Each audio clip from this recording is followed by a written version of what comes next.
This is the channel, the TJ Tribe, where we are continuously meeting, sharpening each other for the purposes of building assets, building a secured future so that we can be able to earn some passive income through real estate, through the real assets. And I come out every Wednesday and I answer a question. And within today's question, someone asked the question to say, TJ, I always hear you talk about seasons of investing.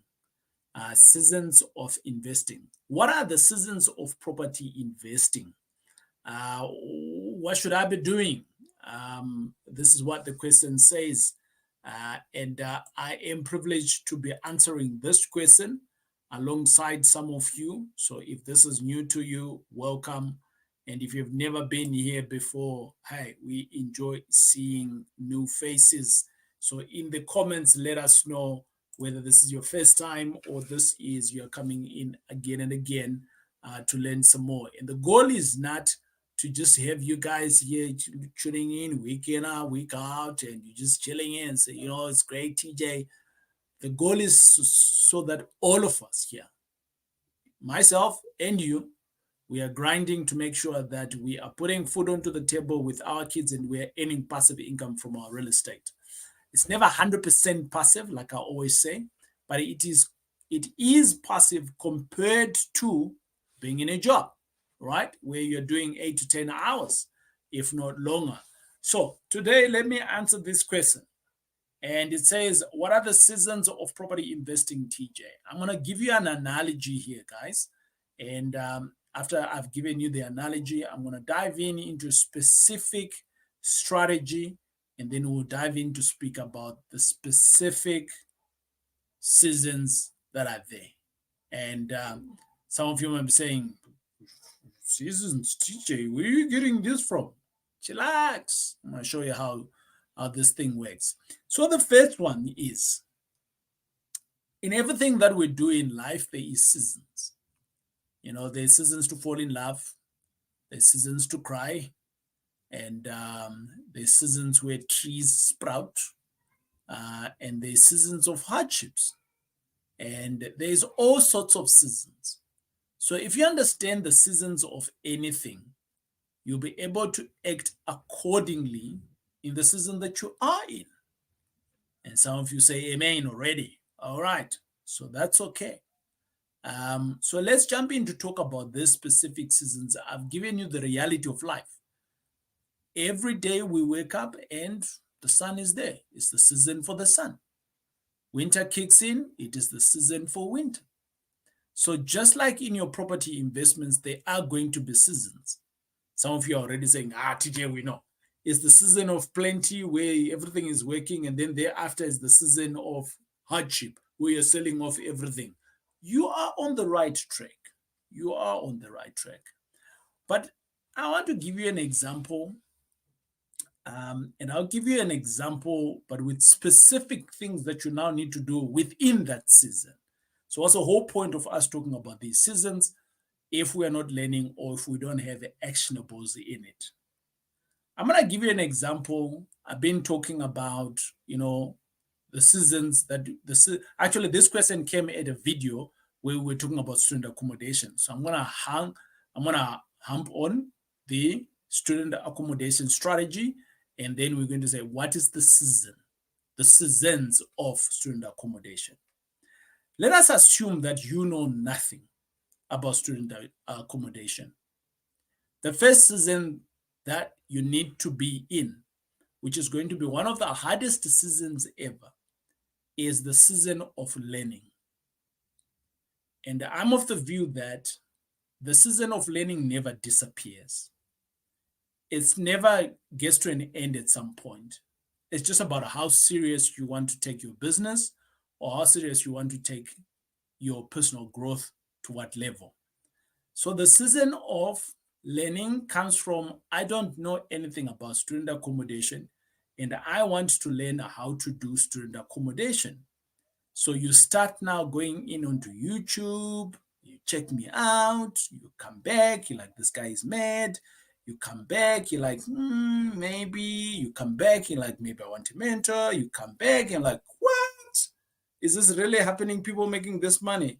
You come back, you start looking at yourself. You're like, nah, but I think I can afford this.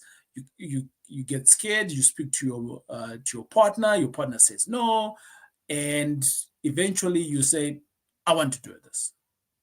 So that season where you are is the awareness season, where you're just aware that these things are happening around. But then the second season is the learning. You're now being conscious around it, and you're saying to yourself, I want to learn. So now you come to school, and from coming to school, you're learning a little bit about it. And that's the season of learning. The awareness season, for me, which is 0, because learning is 1, a lot of people can stay in the awareness season and not do anything around it. So if you are in the awareness season and you are aware that there's people making money, you are extremely blessed. You are above 90% of the population of the country, because the population of the country don't even see it. So now you have clarity that you can actually make money out of this. So well done to you. The third one that I'm going to speak about, it is the season. So now you've gone past the season of learning. It is the season of observing. So now you're observing intentionally. So you were learning, and now you're going out there and you're doing some research. You're actually going to view. But now you're observing intentionally. When you see a property, it just makes now sense to you, like this can be a student accommodation. But you're observing and you're not buying anything, right? So that's the season of observing. You can only observe if you are now learned. If you're not learned, you can't observe because you're not looking at anything. It's not making sense to you. So that's the season of observing. And within the season of observing, it's one of the hardest seasons to be in, because now you are aware that you can make money, and now you have learned how to make the money, but you go onto a deal, you put in an offer, someone else comes through, and then they snatch it. Flip, you get hurt. You get disappointed, you come back home, you start to think that this thing is not working. It's a season, my friend. All seasons come, they start, and they'll come to an end. The other season that we can then speak about is that the student accommodation itself is its own cycle, which starts from, we all know that the students get placed at the beginning of the year. So let's just pin February. So by February, your property needs to be ready. It is the season of placement. So if you so happened to be learning in February, you're guaranteed within that year you're not going to bank some money, because your learning curve has coincided with the hard season of student accommodation, where student accommodation in February now, that's when it's supposed to be making. You haven't even started observing. You haven't even going into the buying season. So for that reason, you've missed that whole year. So now, whilst you're in the observation season, you may now want to say, okay, great. So TJ, when is the buying season? Well, the buying season can be any time for anybody, but there is the ripe season time for savvy investors. And when is that season? It is the season post-February, but very close to October, November. Oh, TJ, what do you mean? Yes, it is the season post-February and not past November, October. And the reason why I say that this is the season of buying, it is because within this time frame, and for me, the ripe area is between June and November. For some of you who are watching this video into the future, you might be saying, really, TJ? Yes. So we are in that season right now. August, September, October, November. This is the peak for student accommodation. If you haven't started learning, you're too late. You might be missing a season here. If you're in the observation season, then that's good because you may find something else that you're going to buy. And you're in the buying season. Now, when I'm saying that you're in the buying season, what I'm just basically trying to say here is now is the time to buy. For you to be able to make money in the next year, calendar year. Because now when you're buying before October, November, you can get your place ready by February. So the season of buying is wide, but you want to shorten it to round about those 4 to 5 months. Why 4 to 5 months being the best ones? How long does it take us to register a property? Plus minus 3 months, isn't it? How long does it take us to do some renovation? Plus minus 2 months if you're doing quite a lot of renovations. How long does it take you to then furnish the property? Maybe another month, things like that. So you have a gap of 6 months before you actually start making money. And you have a hard time, a line in the sand where you're not supposed to go past that, because if you do go past that, you're basically not going to be making money in the next calendar year, which is another season as well. Is this making sense? So if my seasons are making sense, my friend, in the bottom, let me know, share some comments. Or if my seasons are already a little bit cuckoos, just say, TJ, you're talking nonsense. In the bottom, let me know. And over and above that, if this making sense is in helping you, let us help other people. Just hit the subscribe button. We will get to more people by you doing that. Now, let me come back again. I'm talking about the seasons. So now we have identified that soon after the observation is the buying season, but the buying season is very hard cost. So because now we are in the buying season, which I've explained to say it is anytime between February and before November, October, what other seasons are there? The preparation of your place, which is you now need to renovate it. You now need to kit it up and put your furniture. That's another season. And that might be also a very difficult season where you are fighting with contractors, where a lot of money is going out. Almost feels like you're bleeding. Money is just leaving you. There's no money coming in. So it can be a season, a very difficult season for many, if you are not prepared for that season. But remember, every season, it can start and it will have time to end.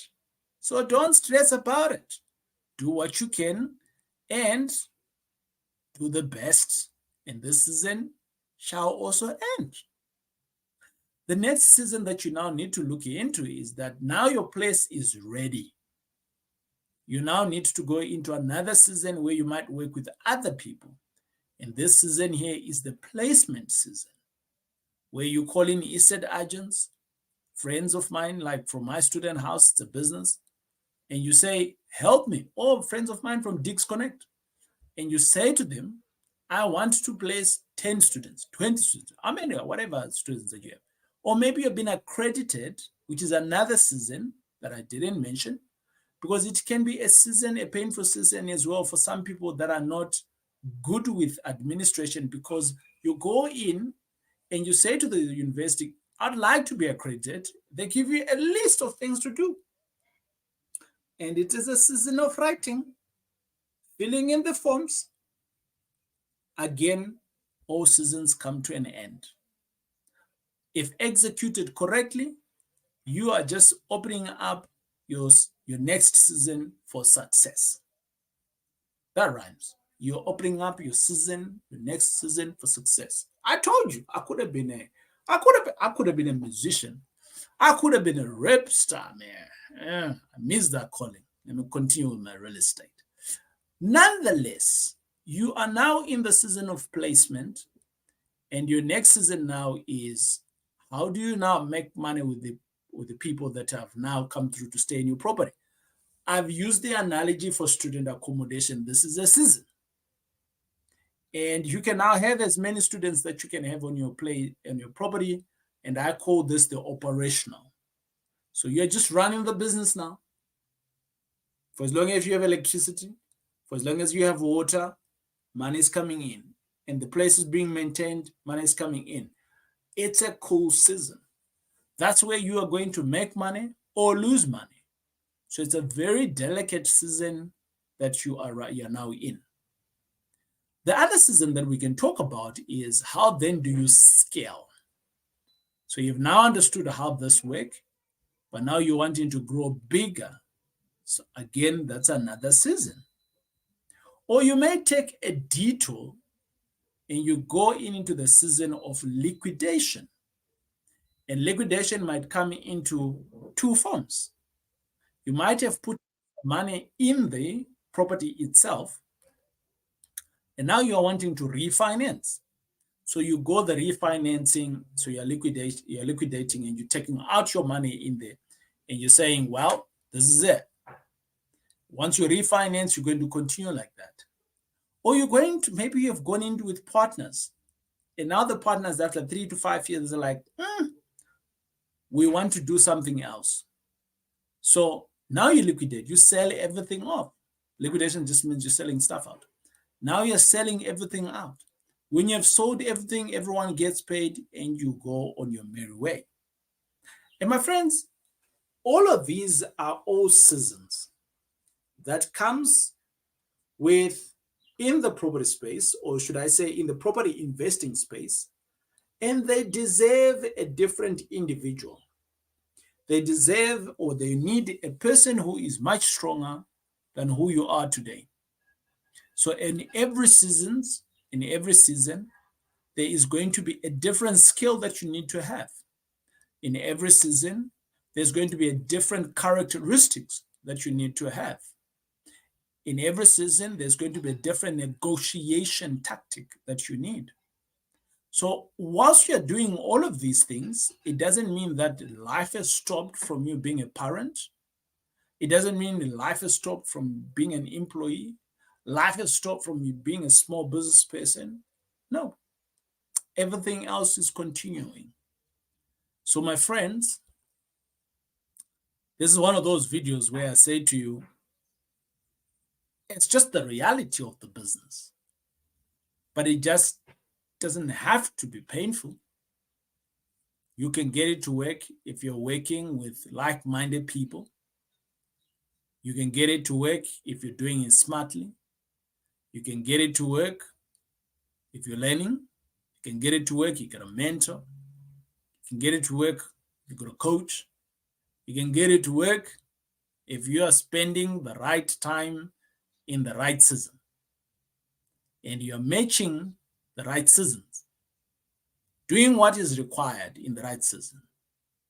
So you don't go out there in the middle of winter and you're like, yeah, it's now time to plant trees. Who does that? Right? You don't do that. So in the seasons where you're supposed to be, let's say renovating, you don't say, now let's place some people here. Come on, your place is full of builders. Your place is full of rubble. Your place is, and there is an 18 young female coming through to the place, and you know how builders behave, especially if they are higher up on something. Oh, Lord. And it's summer. Oh, you know what's going to happen. It's not going to end well. Now you've just chased a client. Or maybe there were 5 of them coming in. You know how they dress these days? Yeah. They buy clothes that are 4 or 5 years younger than them. And now they're wearing all these short thingies that they're wearing, and the builders are all there. It's going to be a mess. You're not going to have clients. You have just made a big mistake in the right season. You are the guy who is going in winter and you are wanting to plow. So let's stop that. Let us do what is required in the right season. I think the reason why I did this video was to indicate to a lot of us that in every season, there is certain things that you need to do, which I'm hoping that you've grasped. And within those things, if it's done correctly in the right season, it's actually setting you up for the next season. If you're buying your property in the right time frame, you are most likely going to be making money in the next calendar year. So TJ, should I not buy properties in December? I've bought properties before in December, but then it just basically meant that I had no holiday because I was now preparing for that student accommodation in February. So now I need to prioritize. Holiday season? Yeah, but not for me. I am working. So I'm hoping that everything that I've said here today, it's making sense. If it is, let me know. It'll be great of you to subscribe so that we know that you're here. And over and above that, it's also great to share this information with other like-minded people. Tell them, hey, check out this kid here, what he's talking about. And as the tribe, we're all going to grow. As the tribe, we will reach our greatness of the things that we want to do, which is building assets and building secured future with real assets and earning passive income. Everybody speaks about the passive income, eh? Everybody speaks about the money, but nobody speaks about the seasons that you need to go around. Nobody speaks about the seasons that you need to be doing some work. I always say that the